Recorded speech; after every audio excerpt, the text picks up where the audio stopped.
তৎকালীন সরকারের প্রধান উপদেষ্টা ডক্টর মোহাম্মদ ইউনূস সহ 20 জন উপদেষ্টার উপর নিষেধাজ্ঞা আরোপ করেছে যুক্তরাষ্ট্রের president Donald Trump. Do you want to be Prime Minister of Bangladesh again? Well, it's depending on our people. ঠিক মেনে নিতে পারছে না, সে যেহেতু আমাদের দেশে একজন প্রধানমন্ত্রী। শেখ হাসিনা সরকার বারবার দরকার। শেখ হাসিনা মানে এমনকি গত 50 বছর সম্মানে বাংলাদেশে ফিরে এনে তাকে আবার পুনরায় বাংলাদেশের প্রধানমন্ত্রী নির্বাচিত করা হোক। ভুয়া ভুয়া সেনা সদস্যদেরকে এরকম ভুয়া ভুয়া স্লোগান দিয়ে এই মুহূর্তে সম্ভবত ধানমন্ডি 32 ছেড়ে চলে যাচ্ছেন সেনা সদস্যরা। দর্শক, অন্তর্বর্তীকালীন সরকারের প্রধান উপদেষ্টা ডক্টর মোহাম্মদ ইউনূস সহ 20 জন উপদেষ্টার উপর নিষেধাজ্ঞা আরোপ করেছে যুক্তরাষ্ট্রের প্রেসিডেন্ট ডোনাল্ড ট্রাম্প। এই বিষয়টি নিয়ে রীতিমতো সোশ্যাল মিডিয়ায় তোলপাড় সৃষ্টি হয়ে পড়েছে। অন্যদিকে সেনাবাহিনীদের বোয়া বোয়া স্লোগান দিয়ে ধানমন্ডি তোলপাড় করে দিয়েছে ছাত্রছাত্রীরা। দর্শক, এই ভিডিওতে দেখতে পারবেন। দর্শক, অত্যন্ত গুরুত্বপূর্ণ একটি ভিডিও, না টেনে সম্পূর্ণ ভিডিওটি দেখবেন। চ্যানেলে নতুন হলে সাবস্ক্রাইব করে রাখবেন পরবর্তী আপডেট পাওয়ার জন্য। ভিডিওতে একটি লাইক দিয়ে দেখতে থাকুন সম্পূর্ণ ভিডিওটি। তৎকালীন সরকারের প্রধান উপদেষ্টা ডক্টর মোহাম্মদ ইউনূস সহ 20 জন উপদেষ্টার উপর নিষেধাজ্ঞা আরোপ করেছে যুক্তরাষ্ট্রের president Donald Trump. Do you want to be Prime Minister of Bangladesh again? Well, it's depending on our people. ঠিক মেনে নিতে পারছে না, সে যেহেতু আমাদের দেশে একজন প্রধানমন্ত্রী। শেখ হাসিনা সরকার বারবার দরকার। শেখ হাসিনা মানে এমনকি গত 50 বছরে এমনকি শেখ হাসিনা যদি চলে যায়, নিশ্চয়ই আসবে, আর তো কখনো আসবে না আমার তো মনে হয়। দীর্ঘদিন গণমাধ্যমের আড়াল কাটিয়ে আবারও নতুন করে রাজনীতিতে ফিরেছেন সাবেক প্রধানমন্ত্রী শেখ হাসিনা। কথিত সমন্বয়ক ও উপদেষ্টাদের ষড়যন্ত্রের দ্বারা দেশ ছাড়তে বাধ্য হয়েছিলেন সাবেক ওই প্রধানমন্ত্রী। তবে দেশ ছাড়ার পর বিভিন্নভাবে তাকে অপদস্থ ও অপমান করায় আমেরিকার নতুন প্রশাসন ডোনাল্ড ট্রাম্পের পক্ষ থেকে 20 জন উপদেষ্টা ও সমন্বয়কের নামে রীতিমতো নিষেধাজ্ঞা প্রকাশ করেছে। Do you want to be Prime Minister of Bangladesh again? Well, it's depending on our people. If our people want me, then no, it's the people to decide. How can I say that? Of course, I want to serve my people. I want to work for my people. দীর্ঘদিন যাবৎ ক্ষমতায় থাকা এই প্রধানমন্ত্রীর ছবি ডাস্টবিনের মতো স্থানে লাগানো যেন রীতিমতো এটি ক্ষমতার অপব্যবহার বোঝায়, এমনটাই জানিয়েছেন সাধারণ জনগণ।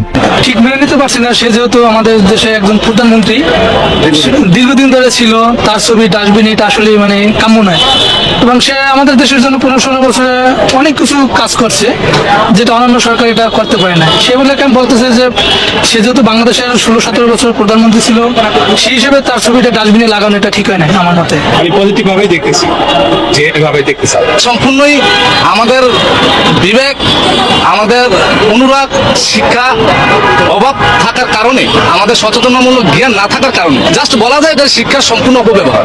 আসলে দোষটা তো শুধু ওনার না, রাজনীতি, ধোঁকাবাজি, যত ধরনের অপকর্ম তাদের অনেক নেতাকর্মী ছিল, কিন্তু শুধু তো শেখ হাসিনার একটা দোষ না। উনি একজন মানুষ হয়ে সারা বাংলাদেশের সবাইকে কিভাবে কন্ট্রোল করে, যদি সবাই সবার অবস্থান থেকে কন্ট্রোলিং। তবে এদিকে শেখ হাসিনার দেশে ফেরা নিয়ে ভীত সঞ্চয় বোধ করেছে সাধারণ জনগণ থেকে শুরু করে উপদেষ্টা ও সমন্বয়ক সহ আরো অনেকেই। আমরা আগে থাকতাম শেখ হাসিনা চলে যাক, আমরা আন্দোলন করেছি শেখ হাসিনা চলে যাক, আর এখন আন্দোলন করতেছি আমরা শেখ হাসিনা আসলে আমাদের কি হবে? কেন আমরা এটা ভয়ে থাকবো? কি জন্য আমরা এর ভয়ে থাকবো? আমরা এই ভয় চাই না। আমাদেরকে হয়তো বেঁচে থাকার অধিকার দেন, না হয় আমাদেরকে মেরে ফেলো।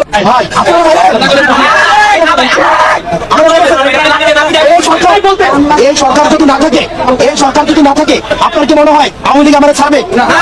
আওয়ামী লীগ আমাদের ছেড়ে দিবে বা অন্য কোনো রাজনৈতিক এই সরকার আপনি যে এবং এখানে আসলে যে গণভ্যুত্থান হয়েছে, এই যে গণভ্যুত্থান হয়েছে, এটাকে তো অস্বীকার করা হইতেছে কিনা? আমি আপনার একটা কথা লিখে দেই, আপনি আমার ভাই, আমি পারলে এটা করতে পারি, কি করতে পারি জানেন? কিছু অস্ত্র কিনে আপনাদের কিছু অস্ত্র দেই, আমি নিজেও কিছু অস্ত্র নেই, অস্ত্র কিনে নিয়ে তারপর হচ্ছে যে সচিব গুলারে ধরি, এই জাগুলারে ধরি, এখন টাকা দিবি। আমার এইটাই করার আছে। আমরা চাইছিলাম কি দেশটা সুন্দরভাবে চলুক, এই কারণে উপদেষ্টারা শত উপদেষ্টারা দিলাম, কারণ শত উপদেষ্টারা যে আমরা নির্ভর হবে এটা তো আমরা বুঝি নাই। তারা দেখি হচ্ছে আরো বেশি তারা নিয়মতান্ত্রিক। এছাড়াও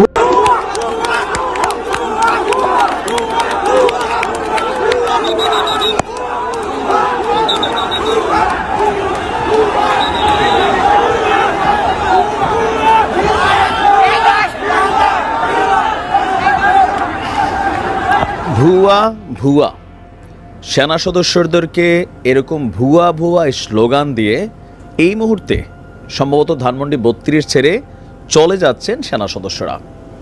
উত্তেজিত ছাত্র জনতা তারা যখন সেনাবাহিনীর সদস্যদেরকে সেখানে দেখেছে, তারপরই ভুয়া ভুয়া স্লোগানে অনেকটা মারমুখ ভঙ্গি ছিল এই বিক্ষুব্ধ ছাত্র জনতার চোখে মুখে। সেনাবাহিনী একদম শান্ত অবস্থায় সেই জায়গাটা থেকে সুন্দর করে চলে গেছে, কোনো একটা টু শব্দ করেনি। আবার ছাত্র জনতার মধ্যে কেউ কেউ অতি উৎসাহী যারা সেনাবাহিনীর সদস্যদের দিকে হালকা তেড়ে আসছিলেন তাদেরকে থামাচ্ছিলেন।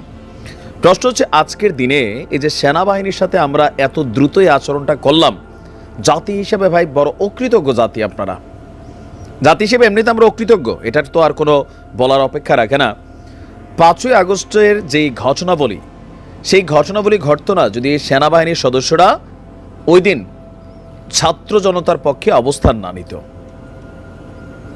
একদম লোয়ার লেভেলের যারা আমাদের আজকে যারা ডিউটি করতেছে তারা কারা? তারা জুনিয়র অফিসার, কি বলে যে আমাদের সৈনিক ভাইরা, তারাই কিন্তু 5ই আগস্টের ওই সময়টাতে ছাত্র জনতার পক্ষে অবস্থান নিয়েছিল। উচ্চপদস্থ যারা, তাদের অনেকে একটু লড়চড় ছিল, কিন্তু আজকে সেই সৈনিক এবং সেকেন্ড অফিসার, জুনিয়র অফিসার যারা এই পরিস্থিতিকে কন্ট্রোল করতে গেল, তারা কিন্তু 32কে উদ্ধার করতে ওই কাজে যায় নাই। তারা সেখানে যেন কোনো অপ্রীতিকর ঘটনা না ঘটে এইটা নিশ্চিতের জন্য এই মুহূর্তে সেনাবাহিনী ডিপ্লয়েড করা আছে মাঠে, তারা সেইখানে গিয়েছিল।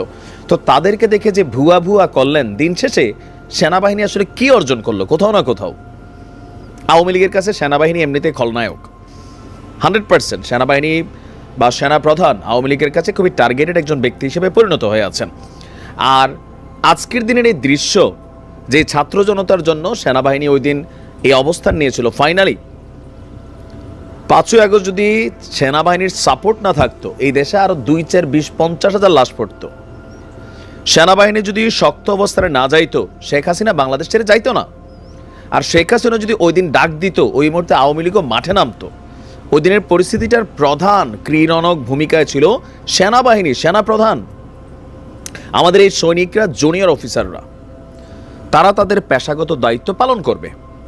আপনারা তাদেরকে সহযোগিতা করেন না করেন, কিন্তু তাদেরকে দেখে ভুয়া ভুয়া স্লোগান যখন দিচ্ছেন, এই যে সৈনিকগুলো যাচ্ছে, প্রত্যেকের ভিতরে কি পরিমাণ গোসা, জিদ, ক্ষোভ কাজ করছে না?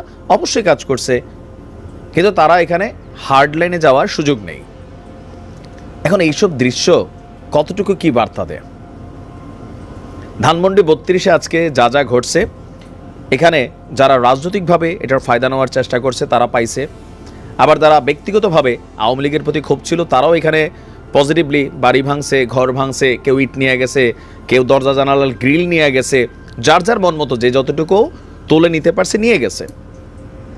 কিন্তু একটা অশনি সংকেত কিন্তু ক্রিয়েট হচ্ছে। এটা মানে আমরা যারা দূর থেকে এগুলোকে দেখি, অবজার্ভ করি, আমরা কিন্তু বিষয়গুলোকে ফিল করি যে আওয়ামী লীগের জন্য 5ই আগস্ট আসবে। বিশ্বাস করেন, গত 4 বছর এটাই বুঝাইছি যে একদিন কিন্তু 5ই আগস্ট আসবে। তখন জানতাম না যে 5ই আগস্ট সেই দিন হবে, কিন্তু আসছে।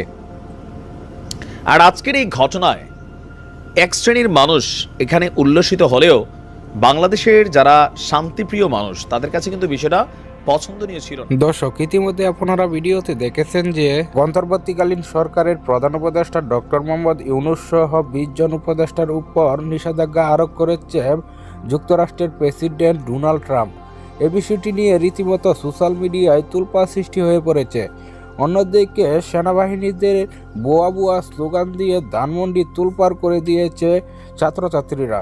দর্শক, এই সম্পূর্ণ ভিডিওটি আপনারা দেখলেন। এ বিষয়ে আপনার কি মতামত অবশ্যই কমেন্টেই জানাবেন। আর প্রতিনিয়ত এরকম আপডেট, নতুন নতুন নিউজ পেতে আমার চ্যানেলটাকে সাবস্ক্রাইব করে পাশে থাকা বেল আইকনটি বাজিয়ে দিবেন।